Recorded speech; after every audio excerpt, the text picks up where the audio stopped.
వినోద్ గారు ఒక మాట తీసుకొని సమగ్రంగా వినోద్ గారు ఒక మాట ఏ లెవెల్ గా పెట్టినా కూడా ఈ సినిమా రంగం వాళ్ళకి ఎందుకంటే ఇంత బాధ నాకు అర్థం కాదు. వినోద్ గారు ఒక మాట వినాలి. వినోద్ గారు ఇవాళ అల్లు అర్జున్ గారు ఏదో ఒక 4 గంటలు జైలుకెళ్ళి గడిపోస్తే ఇవాళ ఏదో జరిగిపోయినట్లుగా ఏంటండి ఇది ఎంతవరకు సమంజసం? నాకైతే వినోద్ గారు చిట్టుబాబు గారు నా ప్రశ్న ఒకటే. మీరు ఇట్లా మీరు సినిమాని పక్కన పెట్టి మాట్లాడితే చాలా మాట్లాడతారు చక్కగా.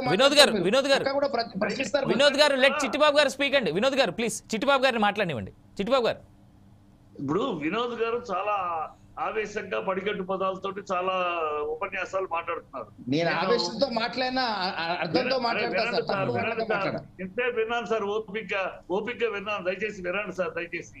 సార్ చిట్టుబాబు గారు ఒక మాట. సెలబ్రిటీ కనుక మనం ఏమైనా మాట్లాడటానికి అనుకుంటే కరెక్ట్ కాదు.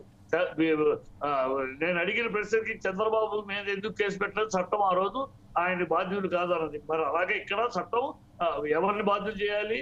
బాధ్యులు అనేవాళ్ళు థియేటర్ వాళ్ళు, పోలీసు వాళ్ళు. ఇప్పుడు మీ ఇంటికి మీరు ఒక ఫంక్షన్ పెడతారు సార్, మీరు అందరినీ పిలుస్తారు, విఐపిని కూడా పిలుస్తారు. విఐపి వస్తామంటే విఐపిని మీరు అరేంజ్మెంట్స్ అన్ని మీరు చేసుకురండి అని అంటారా, మీరు అరేంజ్మెంట్స్ చేస్తారా విఐపి వస్తారు? సింపుల్ లాజిక్ ఇవన్నీ.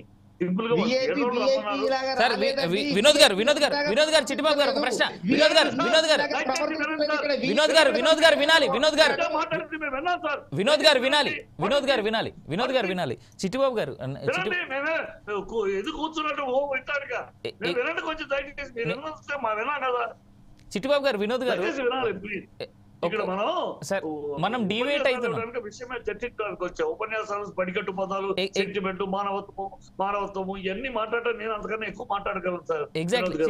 చిట్టుబాబు గారు మనం డివేట్ అవుతా ఉన్నాం. నేను అడుగుతున్న విషయం ఒకటి, జరిగింది ఒక దురదృష్టకరమైన సన్నివేశం. అది ఎవరు కారకుడు, దాని జరిగిన దానికి ఏమిటని చూడండి. ఊరే సెలబ్రిటీ కనుక అతనే కారకుడు, అతనే దోషి, అతనేదో చేయి ఊపుకుంటూ వచ్చాడు, దీనికి అతను చెయ్యి పుట్టుకొచ్చాడా కాలు పుట్టుకొచ్చాడా మీరు రావద్దు అంటే అనేక సందర్భాలు నేను సాక్షి. నేను ఇండస్ట్రీలో 40-50 ఏళ్ళుగా ఉన్నాను. అనేక సినిమాలు రిలీజులు థియేటర్కి వెళ్ళాం.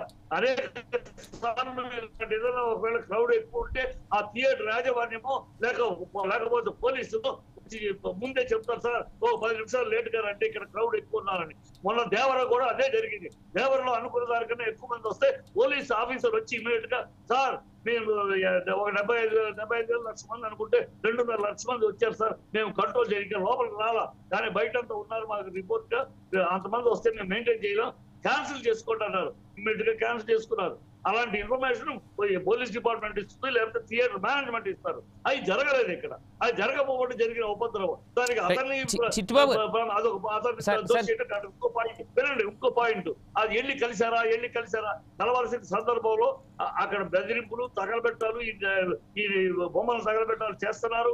అలాంటి అరాచక పరిస్థితుల్లో వెళితే ఆ పీడిఎం కుర్రాళ్ళు ఏం చేస్తారు, కనుక ఆగాల్సి వచ్చింది. ఇన్ని చెప్తున్నా మీరు కానీ కలిసారా? మీకు మానవత్వం లేదా? మీకు సమాజంలో చెప్పినప్పుడు మీరు వెళ్ళారా?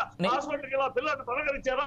ఆ పిల్లలు హాస్పిటల్కి ఇప్పుడు నేను అడగొచ్చా? ఒకవేళ ఎల్లుంటే అలాంటిది ఏమి జరుగుంటే ఇదే వినోద్ గారు గారు ఇంకోటి గారు ఏం మాట్లాడారు? ఎందుకండి అంటాం? ఎంత అమత ఆలోచన ఉంటుందండి. వస్తే జనాలు వస్తారో తెలీదా? హాస్పిటల్ అంతా పిల్లలకి అన్యాయం అయిపోయింది, పిల్లలకి జనాలంతా లోపలికి వెళ్ళి హాస్పిటల్ దమ్ముదం చేశారు, ఆలోచన ఉండొద్దండి సినిమా వాళ్ళకి అని అప్పుడు మాట్లాడతారు. నేను ఒక ప్రశ్న అడగనా చిట్టుబాబు గారు? ఒక ప్రశ్న అడగనా? అటు తిప్పుద్ది, ఇటు తిప్పుద్ది, అటు తిప్పుద్ది, ఇటు తిప్పుద్ది. చిట్టుబాబు గారు ప్రశ్న అడగనా? అసలు విషయం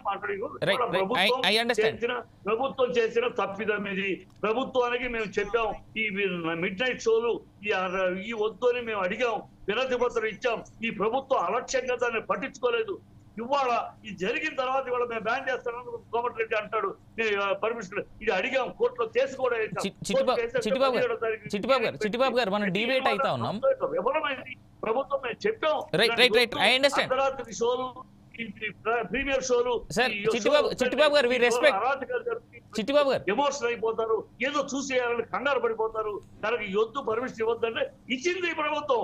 వినోద్ గారు ఒక్క నిమిషం వినోద్ గారు వినాలి. నాదో ప్రశ్న ఉంది. చిట్టుబాబు గారు సెలబ్రిటీ కనుక అతని మీద ఒక బురద చల్లేసి చిట్టిబాబు గారు ఇక్కడ అల్లు అర్జున్ గారిని ఎవరు ఏమనట్లేదు సార్. చిట్టిబాబు గారు ఒకటే ప్రశ్న, అల్లు అర్జున్ గారిని అనట్లేదండి మీరు దయచేసి. నేను మళ్ళీ నా ప్రశ్న చాలా క్లియర్ గా అడుగుతాను.